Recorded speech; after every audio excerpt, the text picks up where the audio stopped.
To this day, one can only assume what happened inside the little duplex on North 2nd Street in Phoenix, Arizona at approximately 10:25 p.m., October 16, 1931. History accepts this much. Two young women were shot to death with a .25 caliber handgun fired by their former roommate, pretty, svelte 26-year-old Winnie Ruth Judd, perhaps in self-defense. As well, someone, Mrs. Judd claimed it wasn't she, devised a plan to hack the bodies into pieces so that they would fit neatly into shipping trunks for tidy disposal. Taking the blame for both the killings and the mutilations, Winnie Ruth Judd earned the sordid moniker, the Trunk Murderess.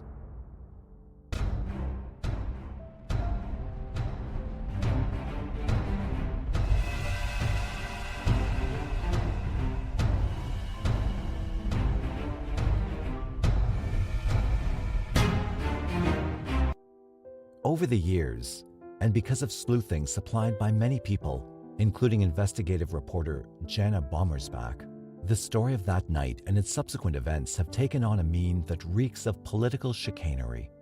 With their research, a behind-the-scenes cabal has materialized that appears to have been wholly devoid of conscience in using the Trunk Murderess, the woman and that infamy, as its way to escape its thoroughly deserved punishment. Passengers in stylish Stetsons and feminine cloches rushed to and from their trains amid the hustle-bustle of red caps and stewards and baggage men who staffed Los Angeles Union Station that Monday morning, October 19th. The human activity was accompanied by the shrill screech of arriving steam engines and the incessant, almost automaton voice of the clerk announcing departures and arrivals. Jerry Brooker, in blue uniform and wearing the blue round cap that identified him as a baggage checker, had been hard at work several hours already. All of the cases, trunks, valises, parcels, and packages that had been unloaded from that morning's arrival of the Golden State Limited from Phoenix, Arizona, had long been picked up by their owners, but 2 trunks, he noted, remained on the flatbed truck. Checking his luggage list against those trunks, he ensured that those pieces did indeed come off the said train. He decided to wait a few more minutes before returning them to storage. Someone may call for them yet. Both were black with great silver latch-type locks.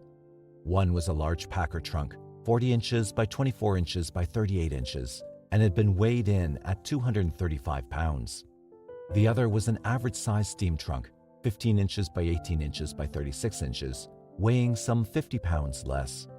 Besides, he had a particular interest in talking to the owners of those 2 trunks. It was his job to act as inspector of any suspect luggage, and God forbid should he pass on any contraband such as illegal firearms or liquor. This was 1931. Prohibition was in effect, and he had been given strict orders from the Southern Pacific for whom he worked to keep an eye peeled for bootleg hooch or Tommy guns in transit. But that pair of seemingly abandoned trunks surely didn't smell of alcohol nor of gunpowder. But they had an owner that he best described to himself as something foul, something nauseating.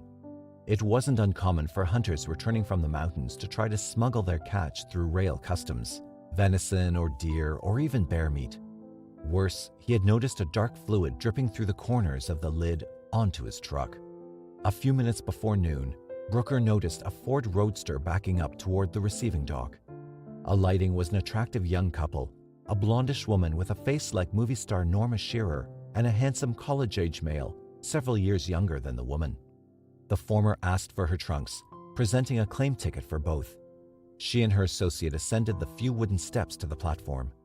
Brooker's boss, baggage agent Jim Anderson, with whom he had earlier shared his observations of the shipment, stepped out of his office and signaled to the other that he would take over. "Have to ask, ma'am, what are the contents?" Anderson inquired, thumbing her 2 large baggage trunks. "Oh, nothing, personal articles," the woman answered. Anderson, as did Brooker, noted she seemed uneasy. And as she was closer now to him, Anderson thought she looked a trifle bruised about the face. "Your personal items?" the agent pursued. Yes, they're my trunks," she explained. She tried to smile. "Sorry, I'm a little late picking them up, but I had to wait for my brother," she motioned to the boy, "to drive over here and help me. They're rather heavy." "Ah, I see," Anderson reasoned to remain personable. And yes, they are heavy. Ma'am, excuse me, but there seems to be a stench coming from inside each. Really? She intoned a surprise. A panic darkened her pretty features. Her brother, however, laughed. You're kidding. And he leaned over to sniff. One whiff and he grimaced. You're right, sir. He turned to the baggage man, nodding. And look, Ruth, something seems to be oozing out. The woman intimated nonchalance. She claimed she smelled nothing. Well, maybe a little something. And as for whatever that was dripping, for the life of her she couldn't figure out what it was. After all, as far as she remembered, she had only clothing and ladies' private things stored inside them. Nevertheless, ma'am, Anderson sounded stern this time, I have to ask you to unlock them for my inspection. Please open the trunks, ma'am. The woman seemed hesitant, but opened her purse and fumbled around inside with her one good hand. Anderson now noticed that the other was bandaged, as though looking for the keys to unlock the trunks. My husband has the keys, she told him, and Anderson took it for a lie right away. When her inquirer offered to let her use his station phone, she declined, telling him that she would have to fetch her husband in person. She couldn't recall his phone number verbatim. Suddenly, she had alerted and, as both Brooker and his superior noticed, she could not wait to get away from them. On the same token, her brother seemed as equally puzzled as his sibling tugged him down the steps towards the automobile, not looking back, not once, as the Ford wheeled out of the lot. Suspicious, Anderson phoned the LAPD. A Lieutenant Frank Ryan answered the call. Hearing the railman's tale, the detective picked the lock of the larger trunk first. Even before he opened it, his decade of experience warned him, by the smell and its putrid leaking, to expect the worst. Opening the lid, he was momentarily overcome by more than the odor. Lifting a layer of rags and clothing from a corner, the decomposing face of a dead woman stared blankly back at him. He dropped the lid closed. Holy shit! A wail of a locomotive from the tracks beyond drowned out his expletive. Regaining his senses, he dared to examine both trunks. A headline article that would appear in the following morning's Los Angeles Examiner detailed what Lieutenant Ryan found. In the larger one was the body of an older and larger woman. She had been shoved into the trunk and partly hidden by a mass of clothing, blankets, letters, and a jumble of other material, apparently thrown hastily on top of the corpse. In the body of a younger woman were 3 bullet wounds. One was through the left temple, one in the left breast, and one in the left shoulder. She had been stuffed into the smaller trunk, for the body had been severed by a keen-edged instrument, cut completely into 3 pieces, but the portion from the waist to the knees was missing. Both women appeared to have been dead about 2 days. The missing pieces of the younger woman soon turned up. A janitor in the ladies' restroom at the depot discovered that evening a beige valise and hat box hidden behind the door of the ladies' restroom. Police recovered the items and, as they had with the 2 trunks, removed them to the morgue where they were searched. In the valise was the remaining lower torso, wearing shreds of pink pajamas. This was bundled in blankets. The matching hatbox contained a surgeon's kit of instruments, the type used to dissect, a Colt .25 caliber automatic pistol, 1 box of .25 caliber Winchester cartridges, a bread knife, and an assortment of cosmetics. In no time, the police verified that the wayward pieces of luggage belonged to passenger Winnie Ruth Judd, who had boarded the train Sunday evening in Phoenix. Winnie, who most people called Ruthie or Ruth, was the daughter of Reverend and Mrs. McKinnell from Darlington, Indiana, plunked deep within the rural Methodist wheat belt. She was 26 years old in 1931, 7 years married to a doctor whose practice had waned with his drug habit. It wasn't Dr. William C. Judd's fault, Winnie would protest, defending him, for he'd become addicted through morphine he received to treat a wound during the World War of 1918. Nevertheless, their marriage had been a disappointment. She needed a break. Life with Dr. Judd, her senior by 22 years, had never delivered its early expectations. At the time she met him, he practiced at a psychiatric hospital where she typed and filed. He was smitten with the cute, fragile, 100-pound dishwasher blonde who, in return, was overcome with his brainpower. While dating, he spoke of adventure, of how he would love to travel the world, practicing his profession, she at his side. After they married in April 1924, they wound up in northern Mexico where her dreams of having a baby broke the monotony. Twice she became joyously pregnant. Twice, she miscarried. Her frail, weakened form soon contracted a slight form of tuberculosis. Her husband placed her in a sanatorium in California. After this first attempt to recover her health, she tried several times to rejoin her husband in Mexico, following him from one indigent town to another. Tending to Mexico's poor spoke well of his principles, but this practice did not support a young wife who was neither accustomed to living in poverty, nor, more practically, was she physically strong enough to endure these conditions because of health problems. In 1930, she traveled back to the U.S. He remained in Mexico. Their communication was constant, but Ruth found she required more than X's on a letter. In 1930, she moved to Phoenix, Arizona, known for its tubercular relief. She cut her long hair and sported the fashionable bob cut of the day, and she fell in love with smiling, debonair, bedroom-eyed, and saucy Jack Halloran. Her first job was as governess to the wealthy Lee Ford family, a position she loved. Halloran, Ford's next-door neighbor, proved to be a side benefit. Then, over-the-fence chats developed into much more, and every chance they had, she would steal from the Ford homestead, and he from his wife and 3 children, for a rendezvous under the desert skies of Phoenix. Halloran was 44 years old and one of the town's success stories, reads Jana Bommerbach's heavily researched The Trunk Murderess.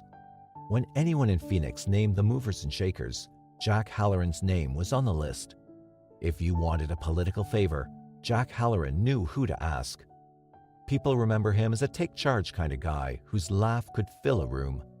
He probably emanated a charm that the complacent William Judd never could, and exploded sexuality totally foreign to the good doctor. Phoenix in the early 30s, despite its jabs at modernity and a large population of good people just trying to live and let live, was in many ways still a Wild West personality, full of modern-day desperados. It uniquely bore the raw and rough and tumble-ahead, carefree rapport with life that was slowly disappearing in other, older cities, behind a somber, more prayerful and conscientious hope for industry thrust upon them by a national depression. Phoenix's boardwalks were full of the regular John Does who sought the most peaceful life possible. They had heard that Arizona, the newest state in the Union, offered that. Miles of desert between itself and other metropolises seemed to have cut, or at least escaped from, a reality of past problems. But the desperados straddled the same boardwalks, and they were everywhere. They didn't come this time with a snarl, waving guns and staging shootouts at high noon. They smiled now and wore pinstripe suits and stole the advantage of the town rather than the money from its banks outright. They were rustlers, like Jack Halloran, who enjoyed running Phoenix like a Saturday night hootenanny and shooting from the hip with swagger and verbosity. The meter of their caliber was lethal, political savvy, and an assured grin. They were the roustabouts, boasting a clutch on the throttle of the town administration, scuffing their path with invisible spurs, even up the sacred aisles of Municipal Hall, to address the civic committees to promise their support for a more God-fearing and better Phoenix. Because Phoenix had grown basically out of the desert ether, that is, from a hitching post town to one with an emerging Art Deco skyline, it was able to creep up ungoverned while the rest of the country was unaware of it. The reformers were watching Chicago, as was New York and Kansas City and St. Paul, but Phoenix was viewed as a blossoming cactus of the Southwest, its needles albeit unobserved. On the surface, it wore strict code of family morals and wedded loyalty, and most of the 50,000 residents practiced what they preached. But there was the element that found the motto, a city of homes, churches, and schools, a convenient mask to camouflage their lifestyles. There was a league of Jack Hallorans there, big biters and big takers and big kickers. Suddenly rich on the pastel Sonora desert, they ran Phoenix for the pleasure of their own pocketbook and libido. Americans didn't think of Phoenix as a Gomorrah, and that was its greatest power. Jack Halloran was part owner of one of the largest lumber yards in this modern-day Garden of Sin, and owning a lumber yard in a burgeoning garden-turned metropolis is a virtue that speaks for itself. A member of the Phoenix Country Club, he rubbed shoulders with the denizens of smoke-filled political back rooms, mayors on down, as well as patrons of business who, because they hoped to maintain an industry there, became very adept at psalming, "Yes, sir, Mayor," with an efficient nod of the head. Jack probably started out as a yes man too, but now he was one of the rich and favored. Winnie Ruth Judd didn't realize the dangerous company she was giving herself to in the back seat of model citizen Jack's luxury sedan. She may have had misgivings. She continued to pour out her love to Dr. Judd in ink and, in fact, wrote him that she hoped he would come to Phoenix.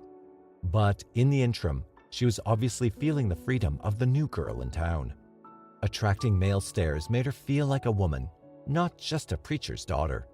Sensing the space and experimenting with what a woman can find in that space, she was having the time of her unconventional life. After a few months with the Ford family, Winnie sought a financial step up as a medical secretary with a private Grunau clinic. Her salary of $75 was quite good for the year 1931. It afforded her monthly rent for a small cottage at 1102 East Brill Street, food in the Kelvinator icebox, and a little left over to send her husband, who had left Mexico for California, where he had admitted himself into a hospital for drug cure.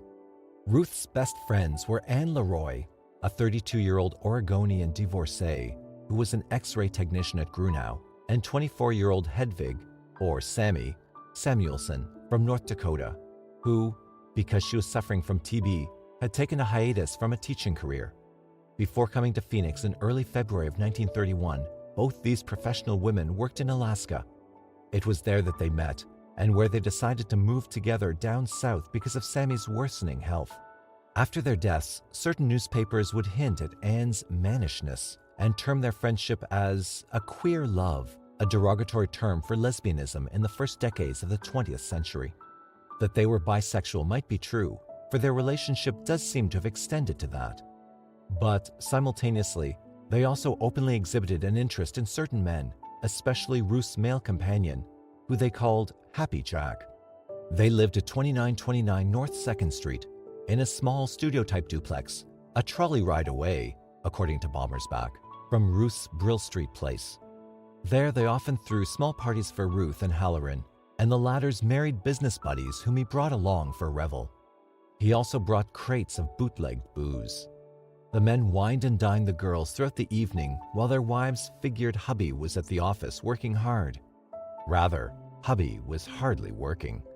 Because these nights of big business and big city dealings tended to leave behind them a wad of money for the girls' hospitality, one might conclude without so skeptical a mind that the hospitality may have included more than a tray of pastrami sandwiches and a leisurely bowl of popcorn. Ruth knew that Jack tended to visit the two girls on his own and would, many times, gift them rolls of greenery and bundles of presents. But according to what is known, she never balked. Still, author Bommersbach hinted in her book, The Trunk Murderess, that beneath the amiability and, in fact, secret-sharing relationship the three girlfriends had, there was indeed a semblance of kinetic rivalry. If she had been a fool, Ruth might have totally overlooked Jack's generosity to her female friends. But she was not a fool. Jack, she determined, was not a benefactor Santa Claus. Anne was a tall, well-built, stunning brunette with chiseled features, and blonde, dimpled Sammy did not exactly leave men cold. Both were charismatic, fun-loving, and, what Jack liked best, adventurous. In autumn 1931, the three girls attempted space sharing in the small quarters on North 2nd Street. Living under one roof produced problems, though. They began arguing daily, mostly over differences in housekeeping. Ruth was casual in her habits. The other two were obsessively neat. To placate, Ruth returned to her old digs at Brill Street.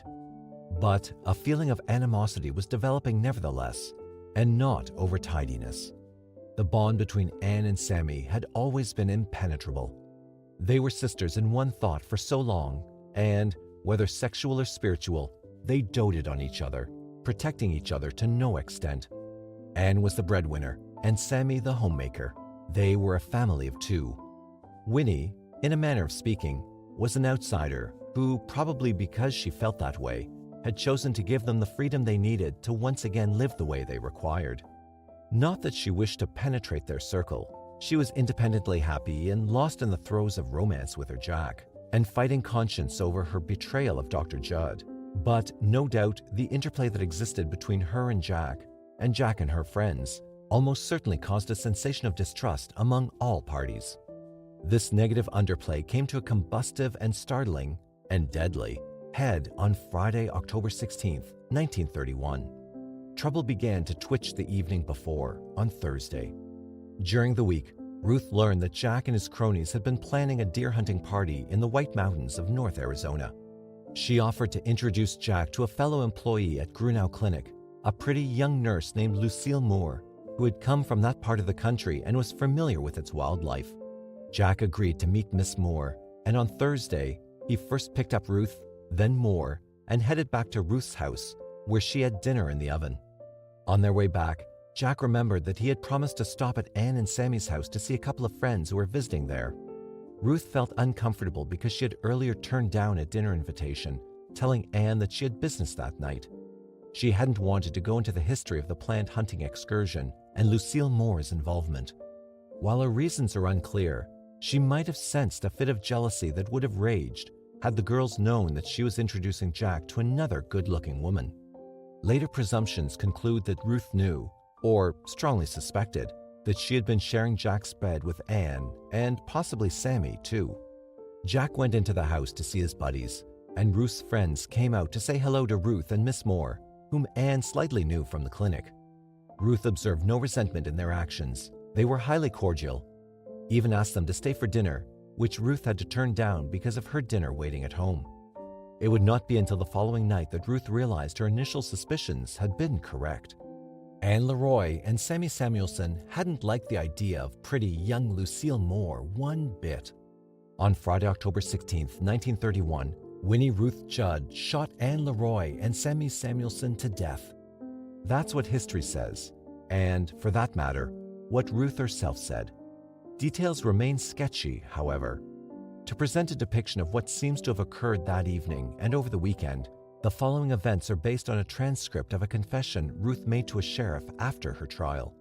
Evidence uncovered from the crime scene supports this story, including her testimony that she killed in self-defense. There are holes nonetheless, considering sensible theories that sprang up afterward. None of these discredit Ruth, but they suggest that Jack Halloran's role in the crime was larger than his being the after-the-fact participant exhibited here. Ruth arrived home from work around 6:30 p.m. that Friday evening, fed her cat, then waited for Jack Halloran to take her to dinner. She waited until nearly 9 when she realized Jack had stood her up. This wasn't the first time. Angry, she resolved to leave him waiting and grabbed the Indian school trolley to visit with Anne and Sammy on 2nd Street. She knew that they were playing bridge that evening with a mutual friend and figured she would join them. By the time she arrived, their company had departed, but the girls asked her to stay the night. The trolley line would shut down soon for the night, and since both Ruth and Anne worked at the clinic on Saturdays, they could go to work together in the morning. Ruth agreed. They dressed for bed but continued to sit up in their beds for a while, sipping warm milk and talking. That is when an argument started. Anne suddenly started berating Ruth for setting up the meeting between Jack Halloran and Lucille Moore. She claimed the nurse was being treated for syphilis and that in introducing Jack to her, she had endangered Jack's life. Ruth rebutted by saying that, firstly, she didn't expect Jack to be interested in Moore romantically, and secondly, if it was true about the woman's affliction, such information should remain in the clinic and not be made public. Name-calling erupted, and threats. Anne and Sammy joined forces to intimidate Ruth. They insinuated that she was a and wouldn't her husband be happy to know how she was sleeping around? Ruth counterattacked by admitting that everyone at the clinic considered the two as lesbians and no more than perverts. When Anne, in retaliation, threatened to tell Jack about Moore's disease, Ruth swore that, if she did, she would tell the doctors at the clinic how Anne had, in a fit of rage one day, purposefully broke an expensive piece of X-ray equipment. This was no longer just a quarrel between girlfriends that would eventually end in tears and promises to forgive and forget, Jana Bommersbach asserts in The Trunk Murderess. This was now a bitter fight with each side threatening to destroy the other, socially and financially. The verbal daggers had pierced enough, Ruth determined, and left the bedroom to put her cup of milk in the kitchen sink. The time was, Ruth estimated later, about 10:25 p.m. From the corner of her eye, she saw movement and heard a grunt. Turning, she saw Sammy behind her with a gun whose barrel she placed against her chest. Ruth screamed, shoving the gun away, simultaneously reaching for a bread knife from the kitchen counter. The women grappled, and the gun discharged a bullet into Ruth's left hand. She faltered and, as Sammy re-aimed at her chest again, Ruth stabbed Sammy across the shoulder in self-defense. Both women were stunned, but recovered instantly, only to fall to the floor. Locked and fighting over possession of the firearm, it fired, striking Sammy in the left shoulder, but the latter still held on. As Ruth testified, "I grabbed the gun and her hand was yet on the trigger when that shot went through her chest, and she never relaxed on the gun one bit until after she was shot." In the meantime, Anne had approached them, smacking Ruth atop her head with an ironing board, yelling for Sammy to shoot her. After Sammy lay still, Anne continued to brain her with the board and wouldn't stop despite Ruth's cries. In getting up, Ruth, now in control of the gun, thought it had discharged again and that the shot had gone wild because she had no time to pause between Anne's wallops. Anne continued to batter until Ruth was forced to fire. All action was a blur. She wasn't even sure how many times she shot in Anne's direction.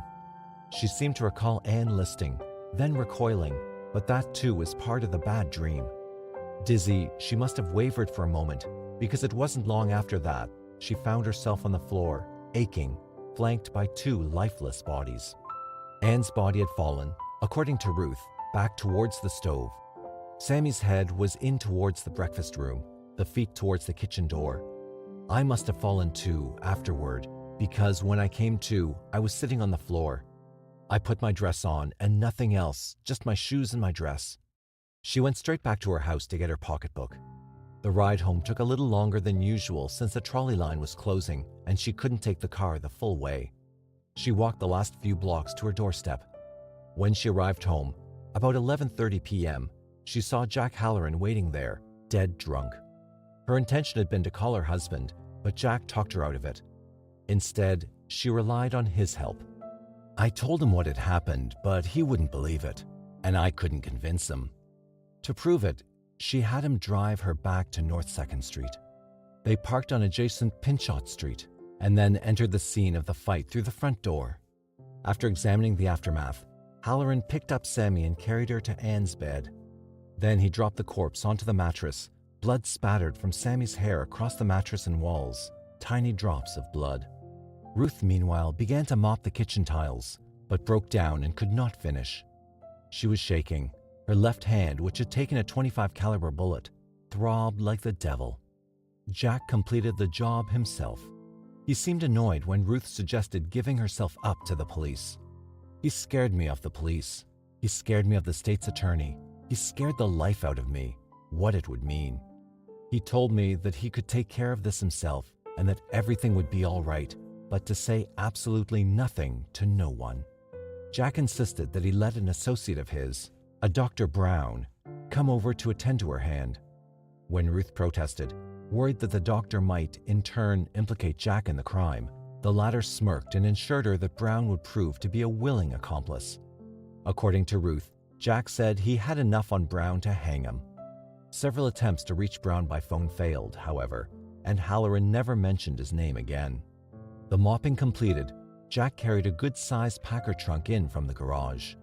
Because she was still hysterical, he insisted that she go home. He would drive her, and that she calms down. He would return alone to the girls' house, he said, to finish up what needed to be done. His plan was to force the two dead bodies into the trunk and dispose of it in the desert. She agreed that that might be the best for everybody. On her way out of the house, she dropped the murder weapon, a .25 caliber Winchester revolver, into her purse. 10 minutes later, she was home but spent the evening weeping and wringing her hands, wondering what Jack was up to and hoping that he would remain safe. Early in the morning, she called work and begged to take a day off, but her employers insisted she come in. To avoid suspicion, she obliged. Performing her duties was difficult, not only because she was on pins and needles, she hadn't heard from Halloran, but because she was in pain from the gunshot. Her hand festered and felt swollen under a bandage she had applied hours earlier. Finally, about noon, Jack phoned her. He asked that she meet him at the girls' house that evening. They needed to talk things over. She did as he asked, taking the trolley directly to North 2nd Street from work. Entering the front door, Ruth was disappointed to see the packing trunk still there, hoping it was gone. Halloran explained that it was too risky dumping corpses in the countryside. The highway patrol scoured those roads constantly. And besides, if the remains were ever found, Ruth would be implicated immediately, being their friend and one-time roommate. Jack opted for another plan, that she'd take the trunk herself to Los Angeles, where it could be gotten rid of safely, away from Phoenix.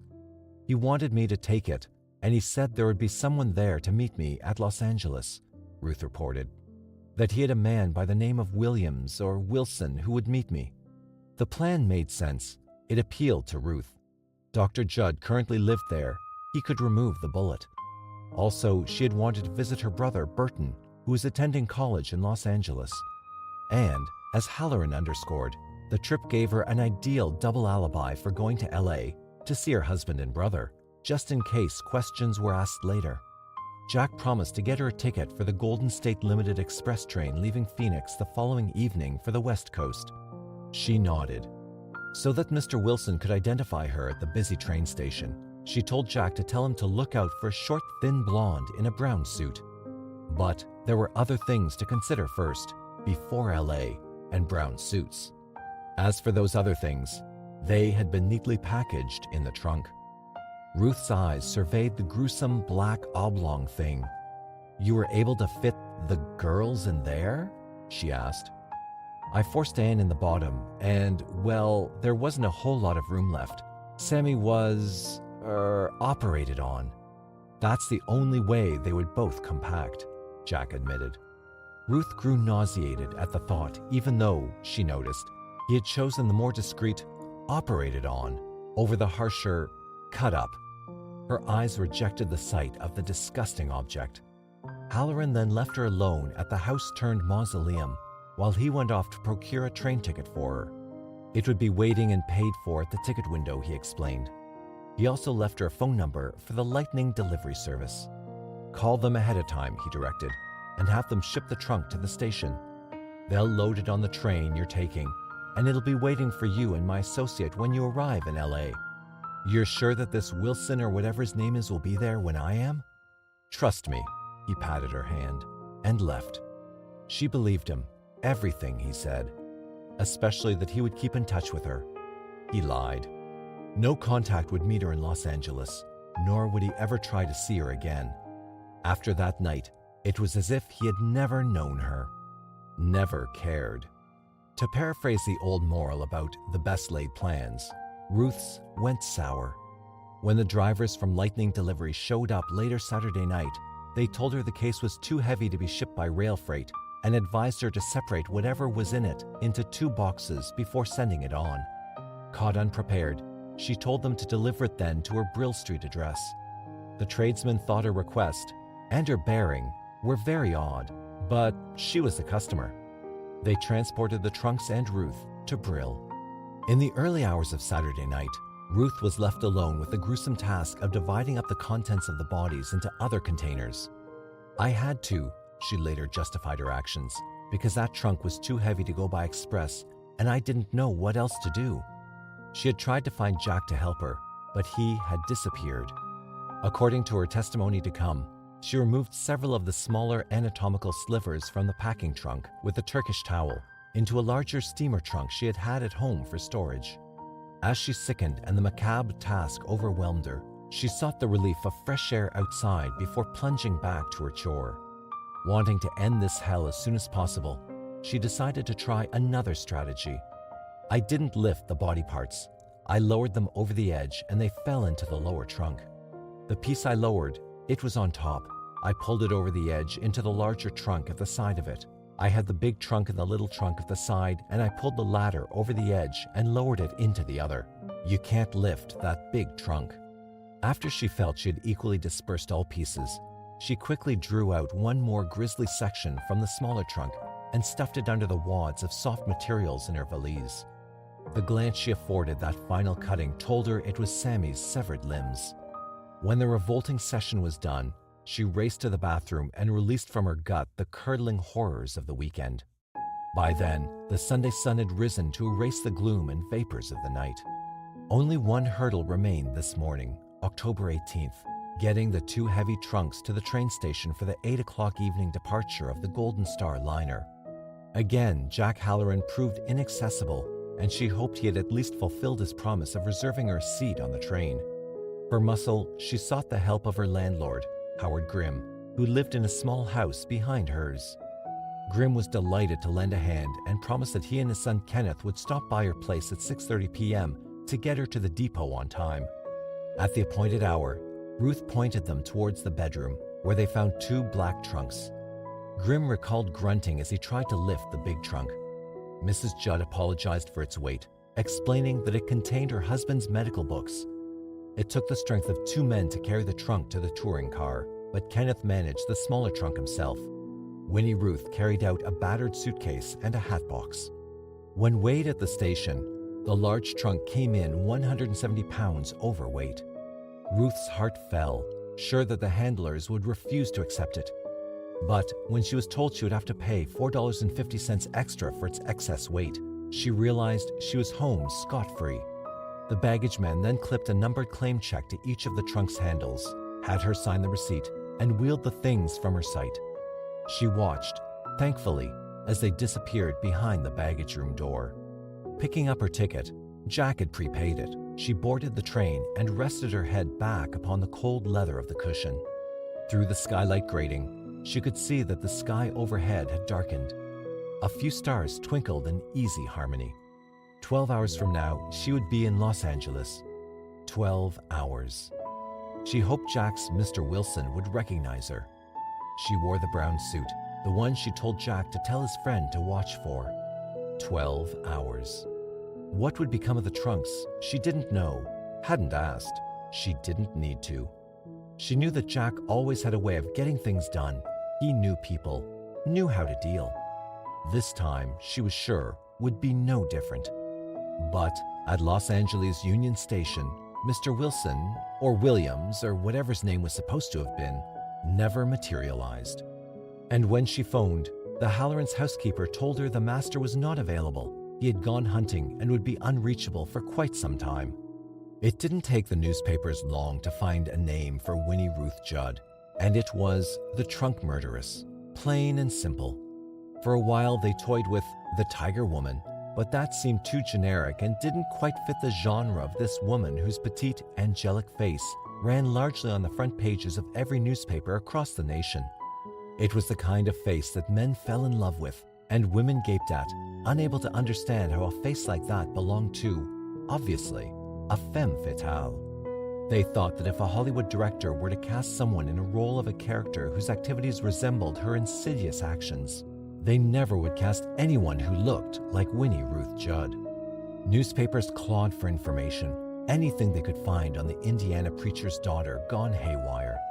They uncovered her clothing sizes, her favorite foods, her bouts with TB, her family's first names, her marital history, even that she had a suspected boyfriend named Jack Halloran. And in the morals-conscious milieu of 1931, the fact that she may have been adulterous met with as much scorn as her alleged murder.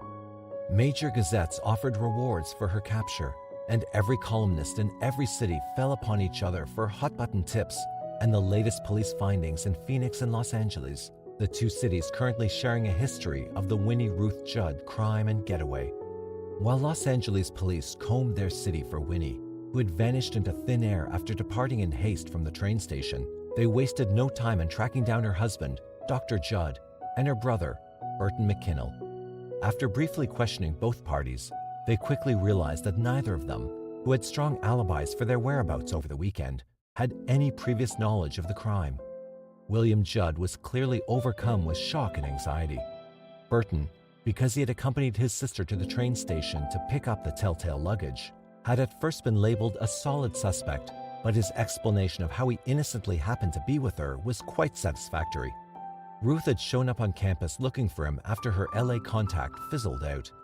Knowing there was no one else to help her, he dodged his classes and drove her back to the station. It was only after they pulled out of the depot that he realized his sibling had no intention of retrieving them and was, in fact, preparing to go into hiding from the law. As they cruised through Los Angeles' lunchtime traffic, she grew more frightened. When he asked her jokingly, "Ruth, what's in that trunk, a man or a woman?" she answered quite solemnly, I'm not going to answer any questions, and I can justify everything." She refused to talk about what had happened, her brother said, interested only in getting away. "She asked me for money because she said she had to leave, and I said I think it's the best thing you can do. I wish you all the luck in the world, kid." And she left. Making him pull alongside a downtown curb, she lit from his Ford and melted into the noonday crowd. After an unparalleled manhunt, she was found on October 23rd, hiding in, of all places, a funeral parlor. When questioned, she replied, "I am Winnie Ruth Judd." Hungry, disheveled, worn, she accompanied police to the jail where reporters enveloped her. "I had to do it," she moaned. "I had to." But with the first stuttering of self-defense, the entire case turned topsy-turvy. No one, the public nor the police, expected it. When newscasters announced the killer was apprehended, America braced to meet a snarling hydra gloating over her wicked, wicked ways. Instead, they were introduced to photos in a newspaper of a wide-eyed, tearful waif in handcuffs, whose visage bespoke a blend of crucifixion and apology, and whose sobs of, "I had to do it," brought the house down. Almost from the start, America sympathized with her. All except Phoenix officialdom. Looking back, Phoenix was very much a coliseum of lions, and Winnie Ruth Judd, the hapless Christian. Awaiting her extradition back to Arizona, the town's administration turned curiously and vindictively bent on Ruth's destruction, to the point of sabotage. City authorities closed ears to debate. Belief in City Hall Phoenix was that Ruth Judd had killed her two victims in cold blood while they slept. To corroborate this, they pointed to the fact that the mattresses of both the girls' beds were missing, a finding that, when Ruth first heard it, puzzled and shocked her. The last glimpse she had had of the bedroom, the mattresses were in place upon Anne and Sammy's beds. But, in the detective's assumption, the only reason why a suspect would have disposed of them was that they were soaked by incriminating blood.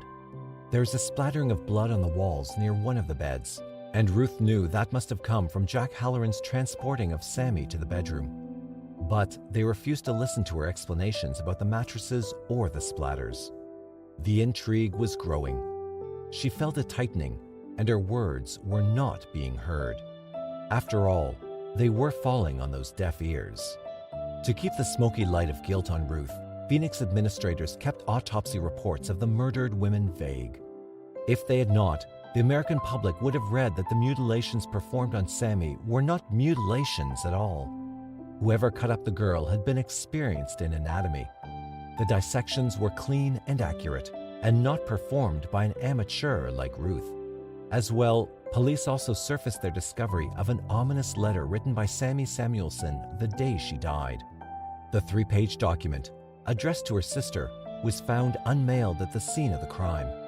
To the press, a police spokesperson cited a fragment of that letter as reading, "We're much happier by ourselves as Ruth and Anne clashed on so many things, and their quarrels were sometimes violent."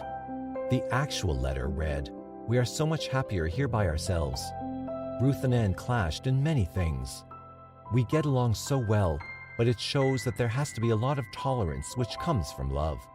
When Ruth told her story to the police, she spoke of a scuffle, of Sammy attacking her with a pistol, of a .25 caliber bullet entering her hand while she tried to ward off the attack, of Anne clubbing her with an ironing board. She was left with bruises that, if appraised honestly by the police and prosecution, would have held weight in her defense. When arrested, Ruth received emergency surgery to remove the bullet that had lodged in her palm. The hand had turned gangrenous. In the same examination, Dr. Grace Homan found an extraordinary number of fresh welts, cuts, and discolorations, 147 of them, across her body. They were the type usually produced by assault. Photographs still extant today were taken that graphically depict the extent of the injuries. The attending physician's diagnosis was that, as she later wrote, Mrs. Judd put up a tremendous fight for her life. But somehow, the diagnosis and photographs of the wounds that Ruth suffered evaporated from the investigation report as if they had never existed. Police called Ruth a liar. Of her hand wound, they proclaimed she shot herself after the fact on Saturday, to insinuate a struggle the night before. They had not uncovered one person who saw Ruth with a bandaged hand the day after the supposed attack. So they asserted. Yet, in the most botched and plotted mishap of the whole investigation, they ignored the testimonies of 5 people who vouched they had seen her left hand bandaged early Saturday morning at work, as well as a crucial piece of testimony given by a streetcar driver who drove her home Friday night after the fracas. Patients Grace Mitchell and Stella and Mike Kirkies saw the bandage and commented on it that Saturday morning at Grunau Clinic. Medical Secretary Faye Aries and handyman Emil Clemens vividly remembered her left hand in gauze. And as for the trolleyman B. Yogemeyer, he had told police that when he picked her up at approximately 11:30 Friday night to take her back towards her home, her left hand was completely wrapped. In retrospect, the bandaged hand did not fit with what the police wanted to say, that Ruth shot and killed her 2 friends in their sleep, butchered the bodies, shoved the pieces into an array of portables, went home to sleep soundly, appeared at work the following morning, blew a bullet into her hand for an illusion of innocence in case she was suspected, then proceeded to machinate her escape plans to Los Angeles. The reason for the suspected cover-up? To shield Phoenix's man of the hour, Jack Halloran. Ergo, had Ruth's hand been accepted as actually invalidated during the melee, then there wouldn't have been a ghost of a chance for any sane man or woman to believe that a 100-pound woman, by herself, with tuberculosis, and with one good hand, and lifted the much heavier Anne LeRoi into a trunk, cleaved Sammy, cleaned the house, and disposed of the mattresses. Quite evident of Phoenix's fear of itself, that is, its reputation, was the fact that when Jack's name became implicated in the bloody mess, as either Ruth's boyfriend or as an alleged accomplice, all papers across the country, except in Phoenix, printed his name. According to Miss Bommersbach, the Arizona Republic and the Phoenix Gazette referred to him only as Mr. X. Several neighbors had spotted Halloran's automobile on North 2nd Street, parked near the scene of the fatality, on both Friday and Saturday evenings. Ruth's neighbor, idling in the suspect's driveway on Friday, had also seen it. Police heard them out, checked the reported license plates against state records, and concluded the car, a gray Packard, was indeed registered to Halloran. Sharp newspapermen got a hold of this bit of dynamite, and, as every other major news outlet in the Union ran the information page 1, the local press in Phoenix simply disregarded it, as did the police when they failed to include the findings in the prosecutor's dossier. While American newspapers continued to consider a possible other person theory, Phoenix mouthpieces refuted it. They disregarded Mr. X's presence as hearsay and never took pains in pursuing either an abettor or, for that matter, a motive that might have involved anyone else outside of Mrs. Judd's personal jealousy and animosity. Considering all this, imagine the behind-the-scenes dither that must have ensued when the International Wire Service leaked a report that a diary belonging to Anne LeRoi had been discovered in her home, a diary that named certain members of Phoenix's upper elite who had patronized the 2 women. According to the Wire, the alleged diary contained intimate details of the slain girls and their beaux. The state's attorney's office was forced to admit its existence, but refused to comment. Everyone wondered what was in that diary, and whom. From its suggestion, it sounded like it name-dropped not only Jack Halloran, but also several other married and prominent men in town of recognized high standing and moral caliber. Hanky was the name, and Panky was the game, wrote Don Derrida, a well-known Arizona journalist, in afterwards summing up the hypocrisy that these men led. They played the community pillar, but cracked its foundations in the interim. Respected and likable, they glossed their activities by pose and charm. But of the general public, very few were fooled. They learned about the summer bachelors who sent their wives and children away to the cottage every June and July so they could party with the single pert young girls who saw their chance for a job promotion, a diamond ring, a fur coat, or perhaps an advantage they could store away until they thought of something specific. Releasing LeRoi's diary would have probably meant ruination for too many people, instant ejection from high seats, and an embarrassing scandal all around for Arizona. But whatever chaos ran amok among the conspirators was brief, for soon all further mention of the reputation breaker was muzzled. Prosecutors forgot it, and the diary never found its way into Ruth's trial. The dissemblers remained safe. Among the dark knights of Phoenix, there was one who wore shining armor and meant it. Sheriff John McFadden believed that there was much more to the story than the local yokels were being fed. From Ruth's incarceration through her trial and afterwards, he would prove to be Winnie Ruth Judd's greatest ally and lifesaver. What set McFadden on his course were the autopsy pictures of Sammy Samuelson's cut-up body. Helen McFadden, the sheriff's daughter, recalls that in viewing the photographs, her dad came to the conclusion that the dismemberment had to be done by a professional, a surgeon or a doctor.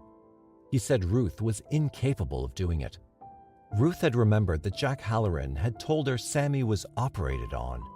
She assumed he was telling her, in the most polite way, that he disjointed her carcass. In her confused and frightened state, she hadn't stopped to consider anything else. Unless autopsy prints lie, which of course they don't, Halloran could not have performed such a neat, clean job as illustrated. Who could have done it? Scholars point to one man, Dr. Charles W. Brown, the same physician who Halloran claimed lay in his debt. One theory is that Halloran, who had earlier tried to reach Brown to remove Ruth's bullet, may have at last found him after he brought Ruth home. The two men very likely returned to the death house on North 2nd Street, where the intimidated Brown conducted the dissection. Not long after Ruth was incarcerated at Arizona State Prison, the warden heard from the guards that a man calling himself Dr. Brown, drunk and disorderly, had wobbled into the front office insisting to see Winnie Ruth Judd. When they asked why, he blurted, "Because I am the only man alive who knows the truth." Before they could quiz him further, he hot-footed. A few days later, he died. The coroner pronounced it a coronary, but many believe he had committed suicide. Sheriff McFadden's initial suspicions were becoming concrete as incidences such as these prevailed. The lawman's real contribution, however, will be discussed later, but it adds to the story now to mention that, during his independent investigations, he was proving a source of worry to someone. Says Helen of her father, he was getting telephone threats that something would happen to his family if he didn't back off. McFadden would have had a confederate had Hugh Ennis worn a badge in 1931. Ennis, a 22-year veteran with the Phoenix police force, was not a professional lawman during the Judd trial, but joined the muster roll later, working in the homicide, vice, and narcotics departments. The force that he knew was nothing like the politically run group of the 30s. He's proud to have been a member of what he considers an honest, hard-working, and intelligent organization. He retired as a captain in 1981.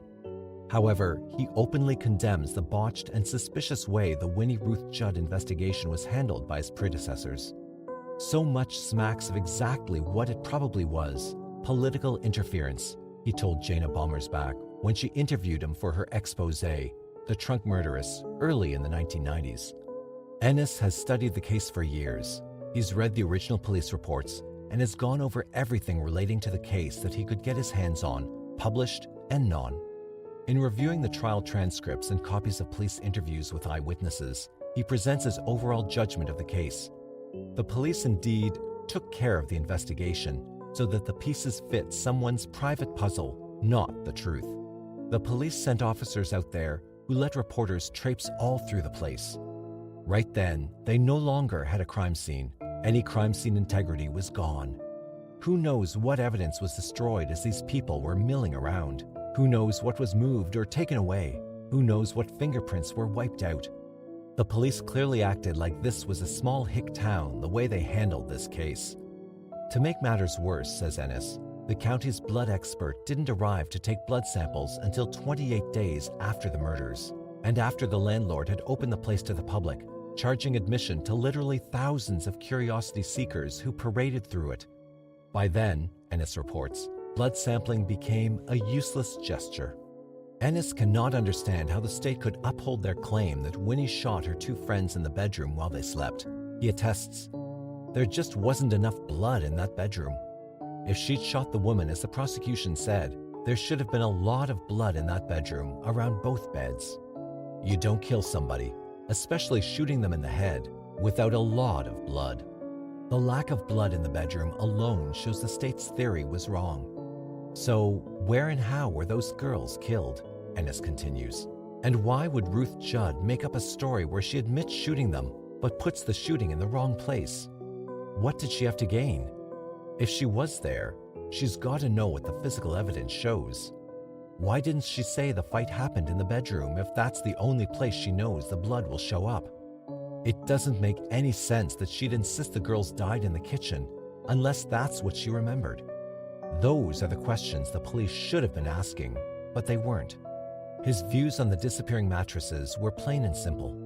There was either something on the mattresses the perpetrator didn't want to be seen, or the mattresses didn't fit the state's case.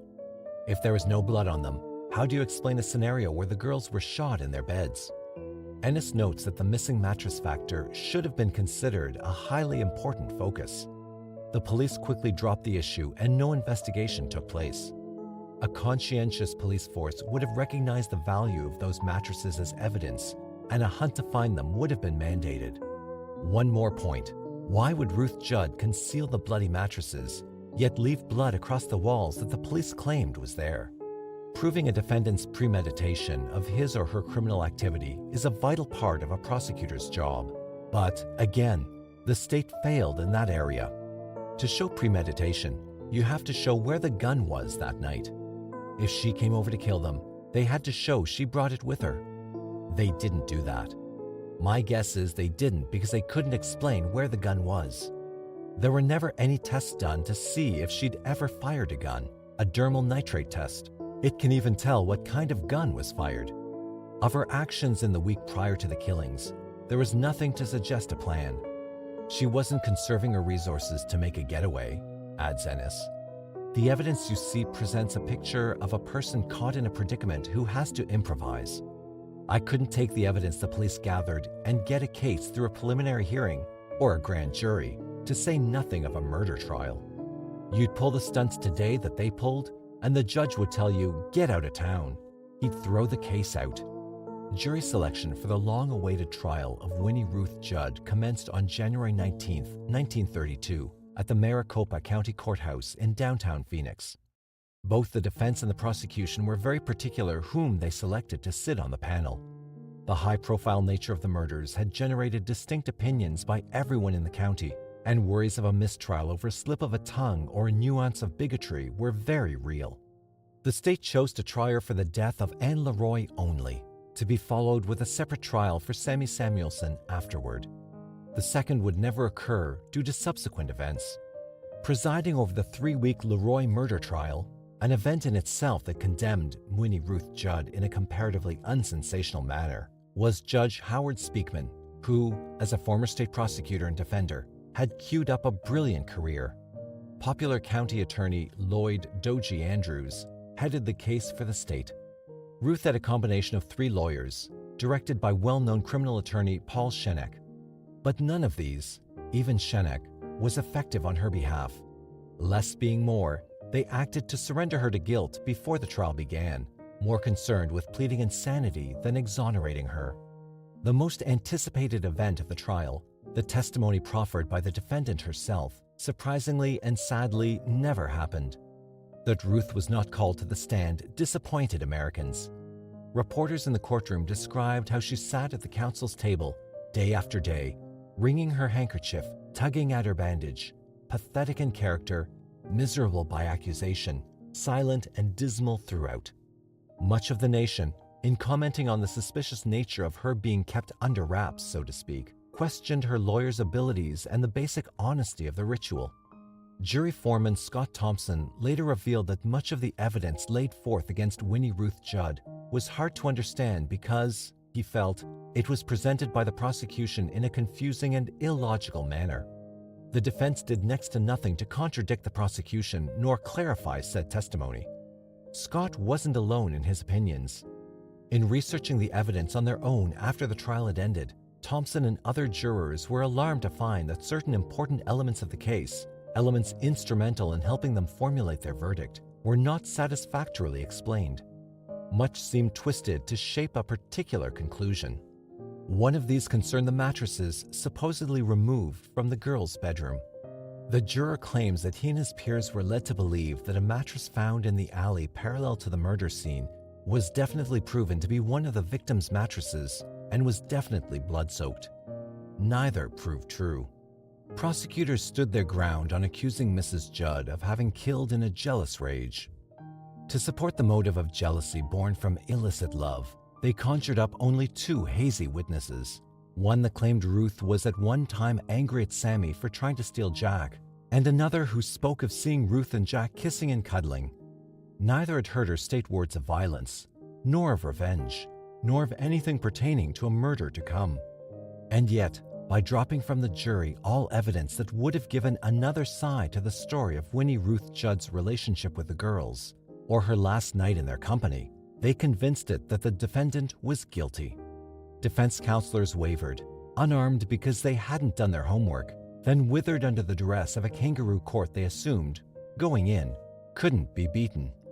Mrs. Kate Kunz, whose husband sat on the jury and who watched the trial proceedings daily, came away from the trial with two major impressions about what had happened, writes Jana Bommersbach in The Trunk Murderess.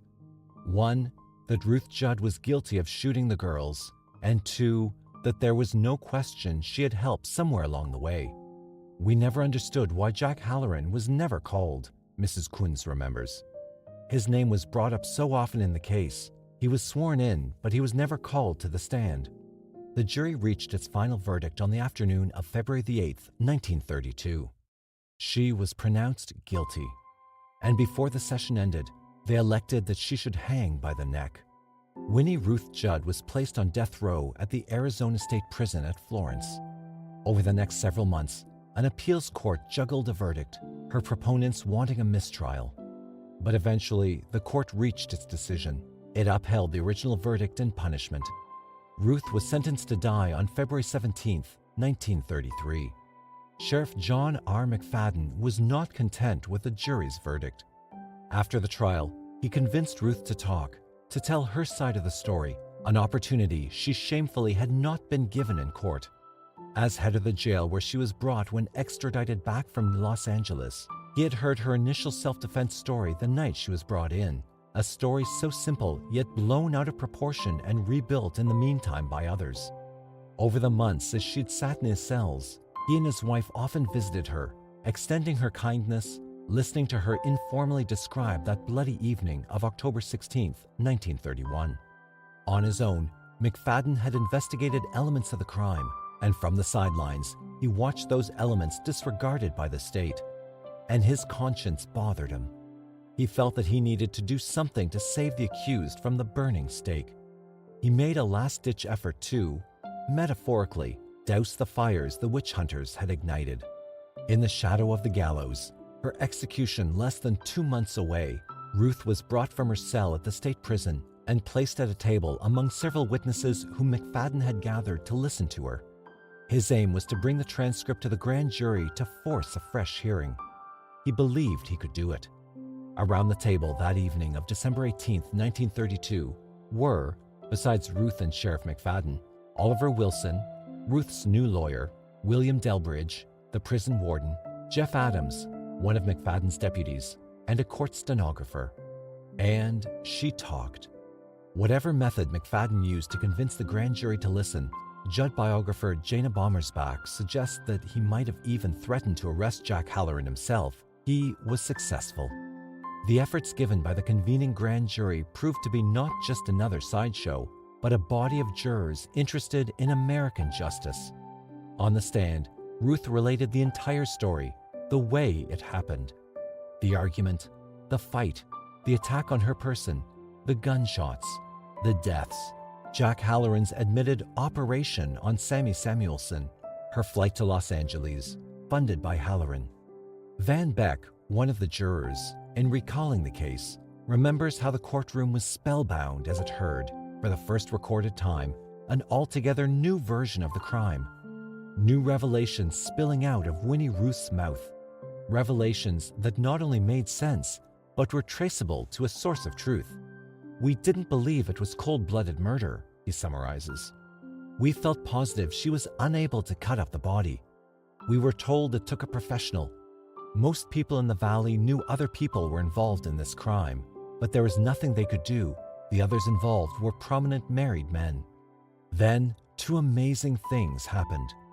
Not only did the grand jury request that the parole board commute her death sentence to life imprisonment, it was manslaughter, it said, not premeditated murder, but it also attempted to lighten Ruth's term further by bringing in someone who could support her story. It indicted Jack Halloran. McFadden eagerly volunteered to deliver the subpoena personally. The parole board chose not to make a decision concerning Ruth's death sentence until it heard the results of the Halloran hearing, although it postponed the execution to Friday, April 14th. In mid-January, Happy Jack appeared in court to a tremendous popping of flashbulbs and scratch of scores of reporters' cartridge pens, recording everything from his expression to the flashy necktie he wore. On the stand, Ruth retold the story of Jack's abetting, but this time, she often lost herself to hysteria when she saw her former lover's sneers. His presence in the courtroom was lethal, and his intimidating manner was not discouraged by the court. During testimony, the defendant would begin crying hysterically and, instead of answering questions, would rush off into a string of epithets. The horrors she was reliving were aggravated by the appearance of the victor who gazed at her in triumph. The proceedings showed the system had little sympathy for Ruth. Again, after hearing her testimony, frenzied maybe but considerable nonetheless, it freed Jack of all involvement in the case. Judgment, said the court, was based on the fact that the woman's eccentric manner and personal involvement with her one-time lover spoke of a personal vendetta. No one ventured further investigation, nor was Jack brought to the stand. His lawyers spoke for him, and on January 24th, Happy Jack sauntered out, never to be pulled back into this mess again. Ruth returned to death row to die. But the final hearing had not been a total waste, for it spurred public sentiment like never before, especially in Arizona. The public simply believed she was innocent. McFadden had stirred the nation's, and in particularly the state's, conscience. Local newspapers began asking questions. The largest paper in Arizona, The Republic, headlined McFadden's doubts. The new warden of Arizona State Prison, A.G. Walker, intervened. Probably not without a reassuring wink from the governor, says Bommersbach, and pleaded for an insanity hearing for his prisoner. It would mean, most likely, a life-term stay at an institution, but it was better than watching the lady being executed. There's good reason to believe that Judd has become insane after the delivery to the superintendent of the Arizona State Prison, Walker wrote to the Parole Commission. If the McFadden-Walker faction was suddenly pulling strings, at least they had learned that to beat a game, one has to play as rough as the opponent. As if to get this business over with, Arizona's reputation and its judicial system were on the firing line. The state agreed to a sanity hearing, which convened almost overnight in Pinal County Courthouse near the prison. It opened on April 14th, the day Ruth would have died. About the hour she had been destined to enter the execution chamber, she instead shuffled into the county's courthouse. This time, Ruth's newly appointed defense team maneuvered well. One of them was a young, brilliant attorney named Tom Fulbright, who would go on to become one of the state's most honored and honest jurists. What happened over the next 10 days was, speculatively, much of a stage show rehearsed by the good guys. Their efforts may have been affected, on the surface, for the benefit of the governor, but they were most assuredly done for the woman, Winnie Ruth Judd. The sanity hearing began. Winnie laughed uproariously, clapped her hands, and at one time rose up and said of the jury, "They're all gangsters." J. Robert Nash explains the theatricals in Blood Letters and Bad Men. Another time, she said loudly to her husband, William C. Judd, "Let me throw myself out that window." In desperation, Winnie's mother took the stand to state that insanity ran through her family like a wild river. Then, Winnie's father rattled off numerous loonies in his family tree. Eventually, the defendant was pulled from the courtroom, but, as Nash replies, Winnie won. On April 24, 1933, Ruth returned to Phoenix. Her new home was located at the corner of Van Buren and 24th Streets. The whitewashed, stucco edifice locals called the Looney House, but to be correct, it was the Arizona State Mental Hospital. The Arizona State Mental Hospital, like most institutions of that nature in the first half of the 20th century, lacked proper facilities and offered little guidance. Hot, understaffed, short in benevolence but long on razor-strap discipline, these types of places were more bedlam than TLC. The establishment in Phoenix to which Winnie Ruth Judd was commuted was the most overcrowded in the country. Ruth found herself alive, true, but thrust into a world of abstracts, a place she could not understand. They said she was crazy. She often wondered herself if perhaps she was. But then, how come she was sane enough to sense the insanity of her situation? By now, having been yanked by fate to all corners of hysteria, she learned to accept small gifts of luck. She coped and made the best of her new home. Ruth became the unofficial beautician for many of the women patients, fixing them up for the occasional dances that the hospital sponsored for the inmates. Her work was so good that the nurses began visiting her, glad to pay her the small remuneration she charged. An aide at the asylum, Anne Kime, remembers Ruth distinctly. She was more like a member of the staff than a patient. She worked unusually hard, did more for that hospital than any 2 or 3 people. She wasn't crazy either. She was sane as anyone. Only one thing, Kime remembers, would drive Ruth over the edge, something very understandable considering all she'd been through. Jack Halloran would often show up at the dances, she said, merely to sneer and laugh real nasty at her, and she'd just go to pieces. The provoker was eventually banned from the grounds. Harry Whitmer, the institution's business manager during the 1940s, who came to know Ruth Judd well, became convinced of 2 things. As for being insane, no. Also, there was a major question in a lot of people's minds if she was guilty or not, or if she was just taking the rap. Ruth became an escape artist. During her 30-plus years of incarceration, from 1933 to 1971, she continuously gave the place the slip, usually for a brief period of time, then ultimately for nearly 7 years. The board of directors babbled. They could not figure out how she was able to duck out despite precautionary measures. Years later, after she was given official freedom, Ruth admitted that one kind nurse, who realized the injustice handed her, had given her a key to the front door. Between 1939 and 1962, Ruth escaped 7 times. October 24, 1939, for 6 days. She returned on her own. December 3, 1939, for several days. Grabbing a bus to Yuma, Arizona, 180 miles away, police found her there. For this escape, she was put into solitary confinement for 24 months, retained barefooted and in pajamas. May 11, 1947, for 12 hours. She absconded in broad daylight but was picked up that night hiding on the grounds of a nearby resort. November 29, 1951, for a few hours. Authorities located her, stuck in Phoenix. February 2, 1952, for 5 days. While on the lam, she remained in abetting friends' homes the while, eventually turning herself in. November 23, 1952, for 2 days. Escaped after Thanksgiving dinner and was found by police in the home of a friend. October 8, 1962, for 6.5 years. This latter escape requires more than a capsule summary. Traipsing around Arizona for several months, hiding out, particularly in Kingman, Ruth wound up in Oakland, California. There she utilized a pseudonym, Marian Lane, and even dared to apply at an unemployment agency for a local job. Her brother was financing her, but she wished to make a go of it on her own. Passing herself off as a maidservant, Ruth was hired by the extremely wealthy Nichols family of San Francisco to serve as both maid and sitter for the aging matriarch, affectionately called Mother Nichols. Her employer lived in a huge mansion overlooking the Bay Area. Up in years, she found Marian Lane the ideal helper and companion. She tended to the laundry, the cooking, the general housekeeping, and when Mother Nichols entertained, the setting up of delicate luncheons and afternoon teas.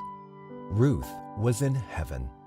When the old lady passed away just before Christmas of 1967, the Nichols relatives invited Marian to stay with them in a cottage they owned on their property north of San Francisco. Police found her there on June 27, 1969. They had traced her through the records of the State Driver's License Bureau. When Ruth had been found insane in 1933, the ruling had not altogether eradicated a possibility that she might eventually return to the gallows if she ever recovered her mind. With this looming fear, she time and time again appealed to the authorities to have that aberration removed. In 1952, with the help of some supporters, she was given another hearing to have the death penalty officially voided. Again, she described that terrible night. Again, she described Jack Halloran's flim-flam. Again, Jack Halloran dodged punishment. But first things first, and this time the first thing being her petition for leniency. The state freed her once and for all from the noose. Now, back in the custody of the asylum after her latest and longest escape, Ruth demanded a sanity hearing, knowing that if she was found sane enough for the outside world, it wouldn't mean that she must die there. Having had a taste of the normal life, she yearned for freedom more than ever. She phoned the world-famous attorney Melvin Belly in 1969. He took her case immediately. Assisted by local Arizona attorney Larry DeBus, Belly convinced the state parole board to review the case pending the possibility of release. In October 1969, Belly appeared before the hearing with a brilliant summary of her case, her life, and brought forth many witnesses to attest to Winnie Ruth Judd, her character, her innocence, and her sanity. Over decades, some things don't change. This was proven when the board denied parole. The attorneys campaigned. They built up such a cry for her release from among the American public and press that, when her case came up again before the same parole board in February 1971, it listened this time. After the parade of paparazzi, the testimony, the repetitions, and memories of so many years, the board declared, "The case is not one you sweep under the rug and forget about." As time passes, more and more people will join the ranks of those who think her sentence should be commuted. What we will see is not a question of modern penology, but the portrayal of out-and-out persecution of an elderly grandmother-type unfortunate woman. It is incumbent upon the board to give her a commutation of the sentence now. Early morning, December 21st, 1971, Governor of Arizona Jack Williams put pen to paper. That evening, Ruth walked out of the asylum, this time without dodging the lights. Winnie Ruth Judd returned to California as Marian Lane, where she lived in Stockton with her dog, Skeeter. She died at the age of 93 in her sleep, peacefully, on October 23, 1998. John McFadden, the lawman who saved her from the gallows in the nick of time, found his career politically ruined afterward. Expecting such, he retired from active duty. Embittered at the foulness of the men who ran him out of office for trying to help a human being, he claimed he would do it all over again, the same way, had he the chance. Jack Halloran was fired by his silent partners in his lumber business for the scandal he created. He eventually disappeared into oblivion. Many people today believe that he may even have been the man who killed the two girls, but of course, that cannot be, at this point in time, substantiated. Theorists say he promised Ruth that if she stood in for him on the killings, he would see that she was freed. He then paid his way out and walked away. Virginia Federer is one who believes Halloran was the killer. A daughter of an Arizona legislator in the state's early days, Federer stands by the story she told Jana Bommersbach in 1990 about her meeting with him in the late 1930s. It was New Year's Eve, and Federer and her husband dined at the Adams Hotel, a hangout for local politicians. There, she says, they met Halloran. She goes on, someone asked him a question, like if he could take care of a problem, and he was bragging that, sure, he could fix it. Then he said, I can't recall his exact words, but it was to the effect that, if you knew the right people, you could fix anything in this town. He laughed and said that Winnie Ruth was out in the state hospital, paying for what he'd done. He was bragging about it. What sort of person was Winnie Ruth Judd? According to those who knew her, who spent real time with her, she was the flip side of everything the criminal court painted. Not a tigress, not vehement, not prone to either jealousy or abandon. Rather, she emanated, throughout her life and despite her troubles, a considerate quality of goodwill. Dark Horse Multimedia is fortunate to have among its readership Lynn Cisneros, who shares with us her personal recollection of Winnie Ruth Judd. As a child, Lynn spent 3 days and nights with the woman who the world sadly knew only as the trunk murderess. her memories speak fondness and affection. After Ruth's seventh escape from the asylum in 1962, and before she ventured to California, she spent several months in the town of Kingman, Arizona. Kingman sits plunked in the scenic desert along the intersection of Interstate 40, west of Flagstaff, and U.S. Highway 93, south of Las Vegas. While in town, Ruth the fugitive posts simply as Mrs. Ruth Judd, a married woman fleeing an abusive spouse. The local minister, Reverend Giese, and his wife, as well as the members of the local First Assembly of God Church, welcome the woman with open arms. Asking no questions, inviting her into its community of worshipers, the congregation found its newest member, whom they called Sister Ruth, to be a sweet, intelligent, soft-spoken lady who demonstrated a kind smile and expressed a warm heart to all she met. Sister Ruth was allowed to live in a small trailer adjacent to the church parking lot and accessible to the church. She lived alone with a Persian cat whom she called Whitey. The animal's color being obvious, laughs Cisneros. I've often wondered if the pastor knew her real identity and accommodated her because he recognized the true value in the real woman. He was that kind of man, very insightful.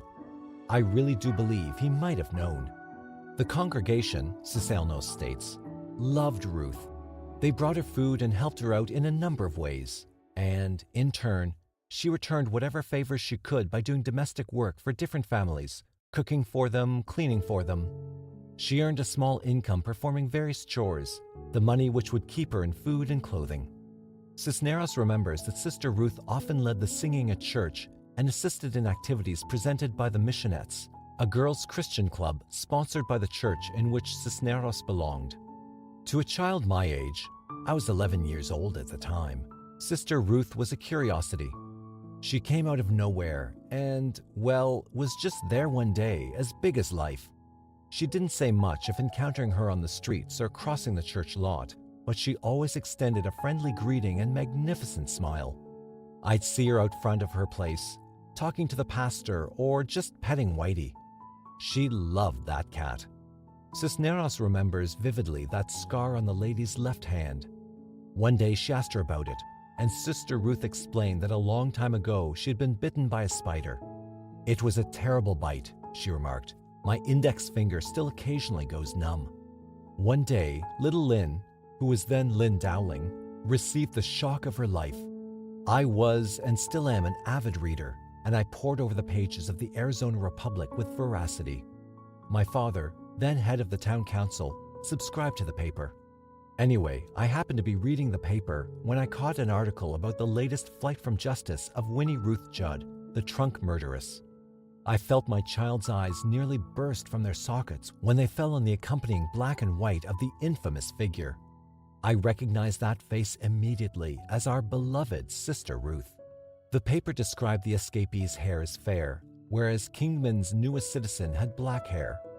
But, Cisneros adds, I was old enough to know about hair dye.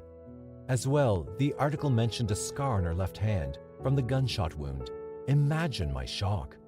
Bursting with news, she told everyone, her parents, her neighbors, others in the church, even the pastor, that she had uncovered a deep, dark secret about mysterious Sister Ruth. But, says she, they all rolled their eyes and laughed. The pastor smirked, patted me on the head, and told me, Now, Lynn, don't worry about such things. You see, I was immediately tagged as the kid with an overactive imagination. Cisneros will never forget the day her parents announced they were taking a little trip out of town for 3 days. But not to worry, for they were keeping Lynn and her 9-year-old brother in capable hands, Sister Ruth's. Alone with the trunk murderess, just think how I felt. She shakes her head at the absurdity of the situation. I mean, this was something right out of an Alfred Hitchcock movie. 2 defenseless kids, whom no one believes, dropped into the hands of a psycho. They were 3 long days and nights. The worst part of it was bedtime. I distinctly remember pressing a chair under my bedroom doorknob, cramming the chair dead right against it to keep her out. I slept with a butcher knife under my bed. That is, if I did sleep at all. Actually, I don't think I closed my eyes once. I just laid there, listening, waiting, expecting to hear the thump, thump, thump of a trunk being dragged up the stairs towards my room. She suddenly laughs. What a silly child, but that goes to show the power of the media, even in 1962. Now, in my maturity, I think back to recall how consistently gentle she was, so loving to me and my brother during those 3 days she watched us. She made us excellent meals, looked out for our welfare, and, for that matter, might as well have been our godmother for all the care she proffered. She was a wonderful woman.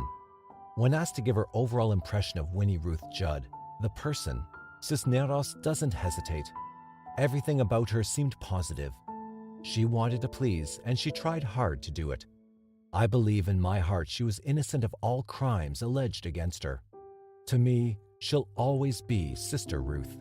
She is, no doubt, resting in peace today.